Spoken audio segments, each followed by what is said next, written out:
Thanks for joining us for the CMSportsNet Lacrosse Wrap-Up Show. I'm Mike Preston, and today we'll take a look back at the 2019 high school lacrosse season.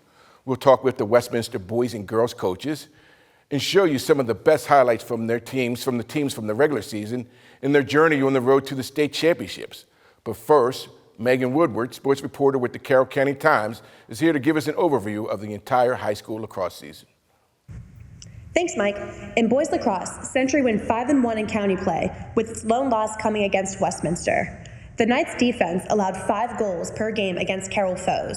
Century landed 2 defenders on the all-county first team. Francis Scott Key struggled in the county this season before making a run in the playoffs. The Eagles, led by Cole LaPierre, finished with 36 goals in county games. Liberty posted county wins over Winters Mill and FSK during the regular season and were 5-5 after 10 games. Chris Darminio, a long-stick midfielder, earned Times first-team all-county honors. Manchester Valley went 4-2 in county play, and the Mavericks defeated Winters Mill, Liberty, and South Carroll in an 8-day span. Grant Borner was Man Valley's top scorer with 63 points. South Carroll went 3-3 in the county and celebrated a 9-8 playoff win against Oakdale before falling to county rival Century in the next round. Adam McCarty's 52 points led the Cavs this season. Westminster dominated the county once again in 2019. The Owls went 6-0 to capture their 3rd straight Carroll County championship. The Owls went 19-0 this spring and won a 2nd straight Class 3A state title. They have won 37 consecutive games dating back to 2018. Winters Mill got hot late in the season to make up for a 1-5 county mark. The Falcons got a little revenge by beating Liberty in their Class 2A playoff opener. Senior Caden Ross scored 57 goals, the 2nd most in county play this spring. In girls lacrosse, Century captured its first outright county championship since 2013 this season. The Knights came up short to Class 2A state champion South Carroll in the 2A West playoff opener for both teams. Sophomore midfielder Dema Hall led the Knights with 48 goals and 49 assists this year. Despite going 0-6 in county play this year, Francis Scott Key made a positive postseason run and nearly won their first regional title since 2002. Liberty enjoyed a 5-game winning streak to start the season. The Lions' season came to an end when they fell to county foe Winters Mill in overtime in the first round of the 2A West playoffs. Junior Alana Ray led the Lions on offense with 46 goals and 24 assists this season. Manchester Valley went 3-3 in county play this season, and the Mavericks enjoyed 2 lopsided playoff wins before falling to county foe Westminster in the 3A West regional final. South Carroll went 5-1 in county play with its only loss coming against Century. The Cavaliers, led by Times Player of the Year Riley Evans, captured their first state championship with an overtime victory against Hereford. Westminster saw similar success this spring. The Owls, led by first-team All-Countyans Hannah Dentino and Anna Ruby, went 4-2 in county play with wins against Francis Scott Key, Manchester Valley, Liberty, and Winters Mill, before capping the season with a 2nd straight 3A state title. Winters Mill struggled during the regular season before experiencing some playoff success. The Falcons notched 2 overtime playoff wins against Liberty and Oakdale before falling to South Carroll in a 2A West sectional final game.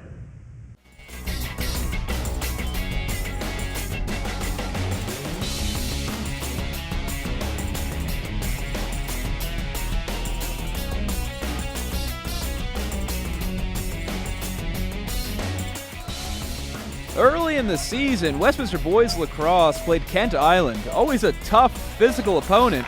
Chase Buckwalter led the way for the Owls with 5 goals. Final score, Westminster 14, Kent Island 11. The Owls faced the Linganore Lancers, another tough rival in this year's regional finals. The game went back and forth in a close contest, trading goals between the two teams. Bubba Love had 6 goals, Connor Covey had 4 goals, and Logan Covey had 20 saves to keep the Lancers at bay. Final score, Westminster 15, Linganore 14. And finally, the Owls were up against Northern Calvert in the state championship game. This was the 2nd year in a row that they played Northern for the state championship. Connor Covey had 5 goals, but the story of the game was defense on both sides, with Logan Covey having 15 saves. A very close game. Both teams played hard, but the Owls managed to win. The final score, Westminster 9, Northern 8. Westminster had won the state championship 2 years in a row. Joining me now is Steve DeFeo, coach of the Westminster boys lacrosse team. Steve, thanks for coming out. And first of all, congratulations on winning a second state title, and just kind of talk about the challenges you faced right off the bat this season. Sure. Coming off the 2018 state title game, knowing everybody wanted to play us and beat us was definitely a challenge for us. Heading into the season, always having to have the team ready to go. In addition to that, we came across several injuries throughout the year that we had to adapt to. And when you say injuries, what personnel changes did you make? On the defense, we lost 5 individuals throughout the year, one of them with a broken ankle, several sprained ankles. In addition to that, so we had to move some players around. Christian Etchinson went from midfield at one point in time in the season to go down and play with a long pole. He sacrificed, probably scoring a lot more goals to go down and do that, which was a very unselfish thing on his part to do. And in addition to that, we brought up some younger guys from the JV program to help us out. So what were some of your toughest games and some other issues that you had to face? Sure. So we played Glenelg in a tight match, Kent Island. In the playoffs, we had Linganore, which was a very good game. It was a 1-goal game. And in Northern in the finals was also a 1-goal game. Alrighty. Every team has go-to guys and hustlers. Who were your clutch performers and who were your blue-collar players? Sure. So clearly, Bubba Love, Christian Etchinson, Chase Buckwalter, they were our key guys, offensively. Scoring-wise, Logan Covey in the goal was fantastic. Jaden Hall, Andrew Burns, Warren Evans, Noah Barger on defense were all fantastic in that area. So what do you got coming back next season, man? Luckily we have several players coming back. Some of the guys that are coming back, Alex Steers at faceoff would be one person for us. Defensively, we have Jack Hall coming back defensively for us, Michael Davis coming back, Corey Hamilton coming back. Midfield-wise, we have Evan Park coming back, Levi Broadman coming back for us on attack. We also have Nick Wingo. And how about your schedule? Would you pick up any new teams for 2019? Nothing official yet. We're still making the schedule out. Well, how about unofficial? You don't want to tell? No. All right, and how many seniors did you lose from this year's team? This year would be 16 seniors lost. Is that, compared to previous years, where does that rank? Is that high, low? Just slightly higher. We typically have a lot of turnover, with that. We bring our guys up young, 9th grade and 10th grade a lot of times if they can play and help us out, and transition them into the years ahead, and then our 11th graders. So if you make our team, you're going to find time on the field. Hey, and talk a little bit about some of the feeder programs, because they probably don't get enough recognition because they do feed you guys. I agree totally. So 2 area programs that are strong to help us is the Gamber program as well as the WAX program, the Westminster Area Lacrosse program. Both programs have done a great job in helping develop the young players, and then many of these guys go on to play club ball other places. All right, and how about your JV team? They were unbeaten this season? They had a fantastic year. They had no losses and 2 ties. Yes, they had a great year. So we'll be looking forward to bringing some of those guys up as well to helping us out. All righty, and any coaches, new coaches, different faces? For this past year, we did. We had Chris Johnson that came in this year that did a great job with the JV program. And from a varsity standpoint, we had a returning coach, Scott Steers, that came in to help us out as well. All righty, and Steve, talk a little bit before we get out of here about your philosophy of coaching, because, you've been doing this for quite a while, you've won. What's the main thing you try to get across to your kids? Number one thing is to have fun, enjoy what you're doing, play hard, prepare during the off season like now. We've had a meeting about preparing now for the upcoming year, and that includes their conditioning, but also do well in school, because you can't go on and play in college if you desire to do so without having the grades. Well, Steve, thanks again for joining us. Congratulations on the state championship and an outstanding season. We can't wait to see next year's team. All right. When we come back, we'll be joined by John Brown, assistant coach for the Westminster girls lacrosse team. We'll talk about the Lady Owls and their tremendous season. We'll check out some highlights and hear about next year's team and how it's shaping up. Don't go away. CMSportsNet will be right back.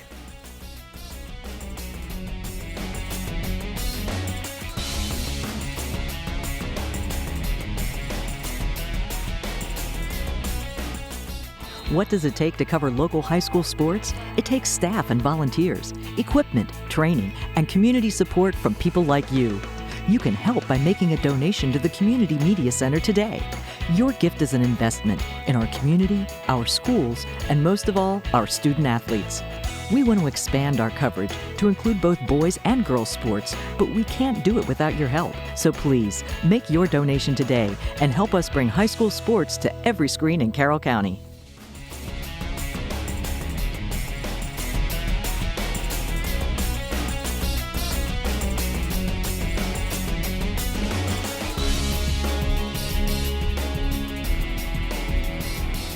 The Westminster Owls played the Howard Lions with excellent skills still on their side.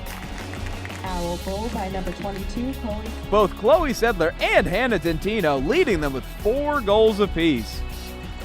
Final score, Westminster 12, Howard 8. Goal by number. It was an early scoring streak for Westminster girls lacrosse as they faced the Manchester Mavericks. Particularly for Lauren Saltz leading Westminster with 3 goals. Final score, Westminster 9, Manchester 8. After a successful regular season, Westminster faced C. Milton Wright for the state championship. It was a true game of close quarters as each goal was right up to the net. Lauren Saltz and Anna Ruby led the charge on the field, but nothing could stop goalie Sarah Tiskowski's defense. The girls had won the state championship for the 2nd year in a row with the final score of Westminster 15, C. Milton Wright 9. I'm Mike Preston, and now with me, John Brown, assistant coach for the Westminster girls team. Welcome, John. Congratulations on you guys bringing home another state championship title. Talk a little bit about what you guys faced as far as adversity and challenges this season. Biggest challenge was meeting the expectations that we had set the year before by winning states and replacing 4 awesome seniors that had graduated. And we had some players really step up their games this year to fill those holes, including Hannah Dentino, which tore the county up, dominated a lot of games, ended with 101 points on the year. You know, a lot of teams that win state titles or championships, their heads get a little fat. It's hard to coach them next year. You guys have any of that? I think we did. Keeping them hungry after 2018 was definitely a challenge. We lost Anna Ruby in that state championship game to a torn Achilles, which is a pretty major injury. And then to have her, she wanted to be back on March 1st. And we got her back on March 1st, but not at 100%. And getting her back until then, I don't know that we were as hungry, and everything started clicking late in the season and she started to get healthy, made a big difference at the end of the year. So you guys had some close games, some competition. Who were the best teams you faced? We increased our schedule this year. We added teams like Marriott's Ridge. We had Hereford on our schedule, really good team. We added Catonsville and Howard to prepare us for the playoffs, but we always look forward to South Carroll, Century, Manchester Valley in the county. We know they're going to be the winners of those games, going to do really well in the state playoffs and also have a chance to win a county title. Well, I think we lost 5 games by 1 or 2 goals this year against that quality of competition. Every year, or every season, there's a turning point in a season where you're either going to say, I don't know if we're going to win this again, or we are going to win this again. Where was your turning point? My turning point, and I think as a coaching staff, we knew March 1st that we had a chance, but our kids didn't believe it. We were 6-6, and our players were a little frustrated that the chemistry and the physical skills hadn't applied on the field yet. We played Howard in a close game that you guys showed some highlights on, and we ended up winning that game. We didn't lose another game the rest of the year. Something just clicked. We put in a few players that game that brought just a different energy. Skylar Miles, Maddie Mills went in, really helped with the redefend, did a lot of the dirty work, and things just started falling into place at that point. So what areas did you struggle in, and in what areas did you kind of were very strong? I think buying in offensively, when you lose games, you kind of wonder if things are working or not. And the quality of competition that we were playing, they were great competition. They were making 1 or 2 more plays than us. So it wasn't a major issue on the coach's end, but the players struggled with that. The other thing was defensively, we had to do a better job of communicating and buying in to what we wanted to do there. We just didn't do that against the good teams. And again, the Howard game from then on, things just kind of ironed themselves out. So what do you got coming back next year? We have cupboard's not bare. We have a good deal of talent. I know attack-wise, we have Skylar Miles coming back. We have Chloe Sedler, who's been a 2-year starter, all-county player for us. Katie Pettin will be back for a second year with us. In the midfield, we have 2 really good athletes in Faith Chmielewski and Lauren Saltz. And then defensively, we have a freshman who will be a sophomore next year, Reagan Davis, and she'll be joined by probably Maddie Mills, who got some time for us this year and can do a really good job on the defensive end. Sarah's done a great job for 2 years for us. She had 15 saves last year and 15 saves in the state final this year. Big shoes to fill. How many seniors you losing? Well, we lost 8 big seniors. And again, as we talked about with Steve, is that a large number, small number? Last year we lost about the same. The big news is this year we lost 4 starters out of our 8 seniors last year. This year we lose considerably more. I think we returned 6 starters, so we're losing 6 seniors that were starters for us this year, including Sarah, Haley Moore, Emmy Bryden on defense. They were solid as a rock. You lose a Hannah Dentino and an Anna Ruby. They're not easily replaced, that's for sure. How was your JV program? They were great. They were 11-1 this year and lost their final game, but there's a lot of talent down there. So we look for those girls to develop and come up and help us next year as well. So what do you tell your team differently? You're going for 3 in a row as opposed to 2. Is there any difference, or you just go out and say, hey, we're just going to keep doing what we do? Coaching perspective, you want to develop to be competitive every year, and we hope that we can reload without rebuilding. Our girls are out working right now. We know that the club programs are in full swing, and a lot of our girls are out playing club. And how many girls from your team are going on to play college lacrosse? Oh, I think we have right now 10 D1 commits on our team right now. The girls that I mentioned, Sarah, Haley Moore, Emmy, Hannah, Anna, Lauren Sinan, they're all going on to play at the next level. All right. Congratulations on that. Thank you. Hey, John, thank you for stopping by, and congratulations again to the Lady Owls for their 2nd state championship title. We're looking forward to watching you guys play again next year and, hey, trying to go out and get another championship.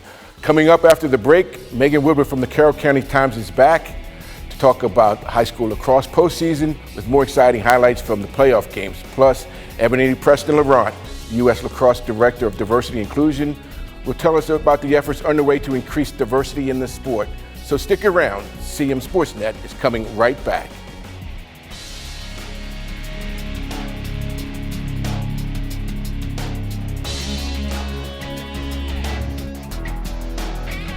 We're going to give you front row seats of highlights of Carroll County football, and we're going to take you behind the scenes. We're going to give you a front row seat.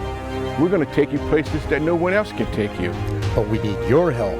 We're looking for volunteers to help us cover the game. If you have a passion for the sport and are willing to learn, we want to hear from you. You can bring high school football to every screen in Carroll County. Some of the best plays in football happen right here, and you can be a part of it. Contact us today. Are you ready to join the team?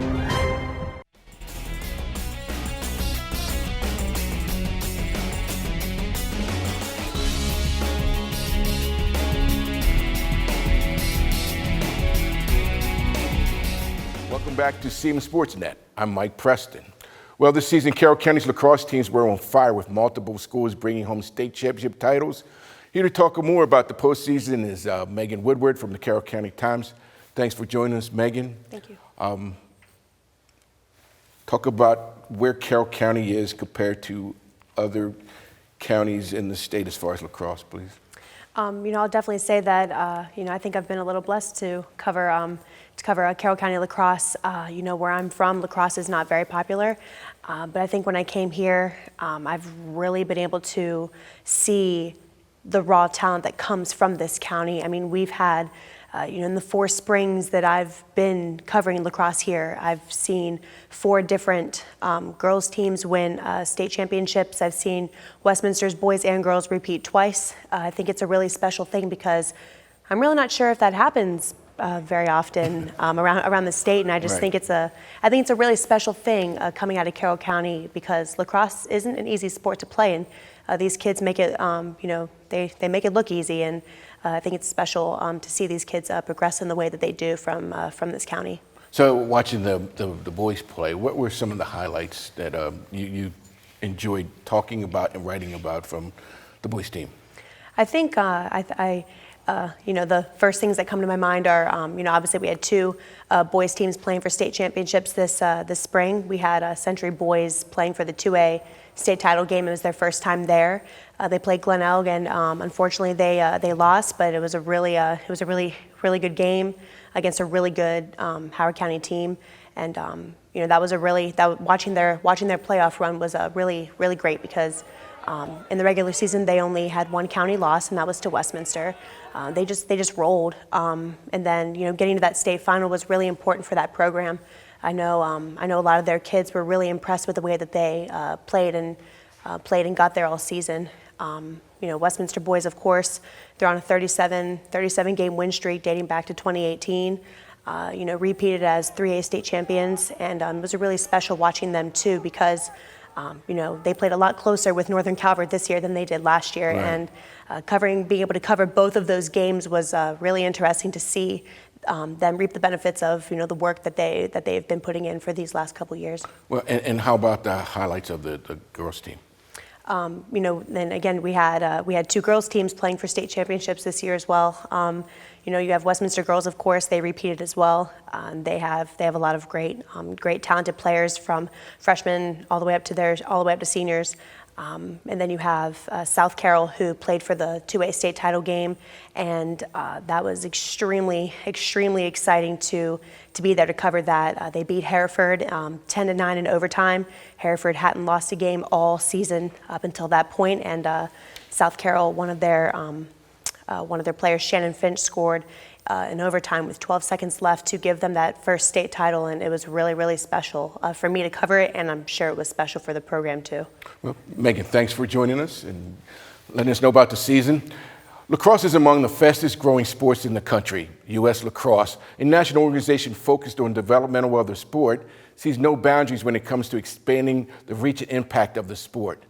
CMSportsNet executive producer Richard Turner sat down with Ebony Preston Laurent to get an inside look. So U.S. Lacrosse is a national governing body, and we serve mainly youth members, but also coaches. We also support people through officials education and helping to really grow the game in that arena. And we also do a lot of different work in terms of marketing the sport. And we really try to just give people just direction in terms of how to grow and expand the sport in a safe and responsible environment. So we started our diversity and inclusion department in 2013. This came from the recommendation from a lot of different program leaders, and felt that there was another opportunity to really give back to the sport and really serve as a leader in the underrepresented lacrosse community.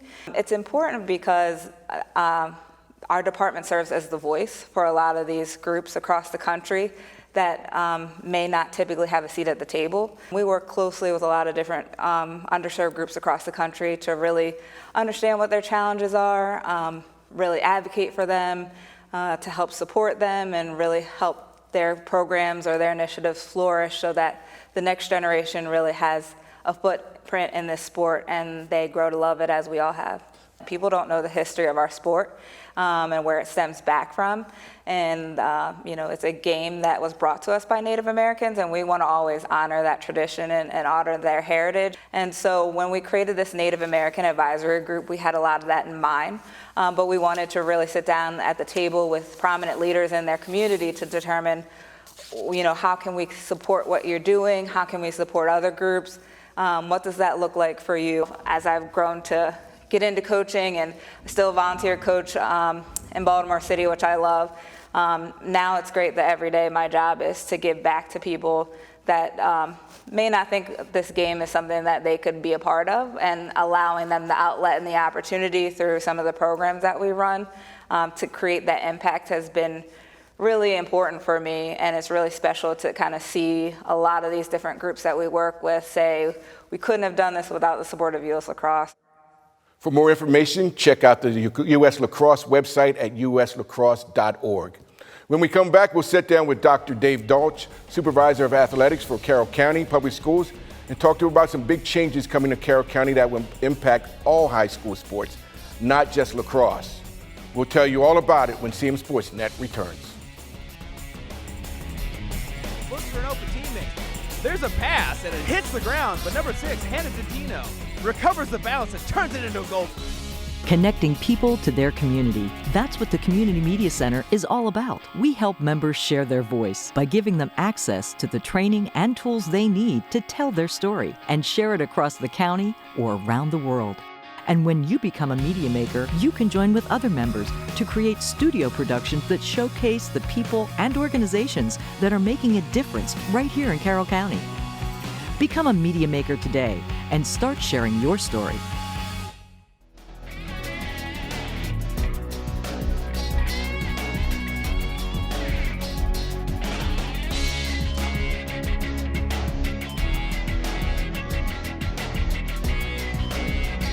Welcome back to CMSportsNet. I'm Mike Preston.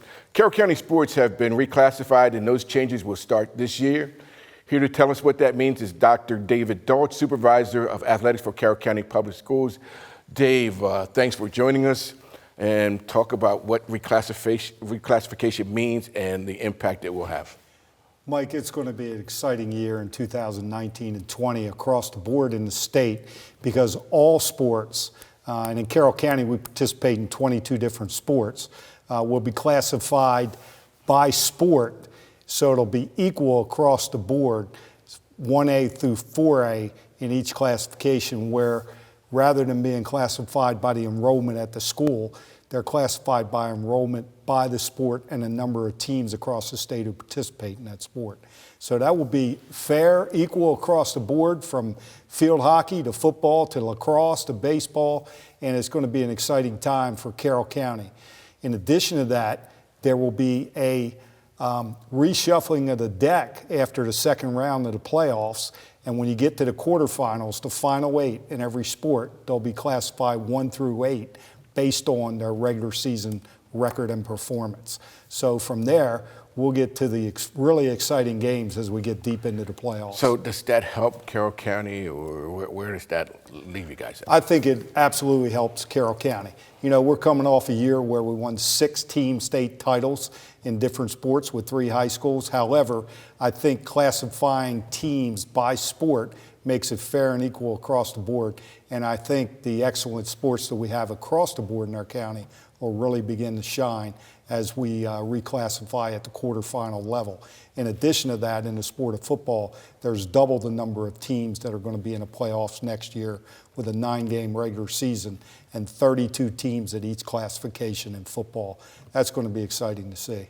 All right. You know, Dave recently announced his retirement, so before we go, we wanted to take a few moments to look back at his career and express our appreciation for all he has done for Carroll County athletics. Dave started his coaching career in 1977 right here at Western Maryland College, now McDaniel College. He went on to coach at the University of Northern Colorado, Delaware State University, and Bowie State University. In 1988, he earned the Washington Pigskin Club National Division II Coach of the Year Award and the Baltimore chapter of the National Football Foundation's Maryland College Team of the Year Award. Closer to home, Dave served as head coach for Francis Scott Key, St. Paul's, and at Manchester Valley. He has been supervisor of athletics for Carroll County Public Schools for the past 3 years, responsible for 7 athletic directors, 690 coaches, 5,600 student athletes. For all his efforts this spring, Dave was inducted to the Maryland High School Football Coaches Hall of Fame. Congratulations, Dave. Thank you for all your dedication to Carroll County, our schools, and most of all, our student athletes. Well, that does it for this edition of CMSportsNet. Thanks to Megan Woodward, Dave Dolch, Westminster coaches Steve DeFeo and John Brown, and Ebony Preston Laurent for joining us today. I'm Mike Preston, and for more CMSportsNet coverage, be sure to visit carrollmediacenter.org.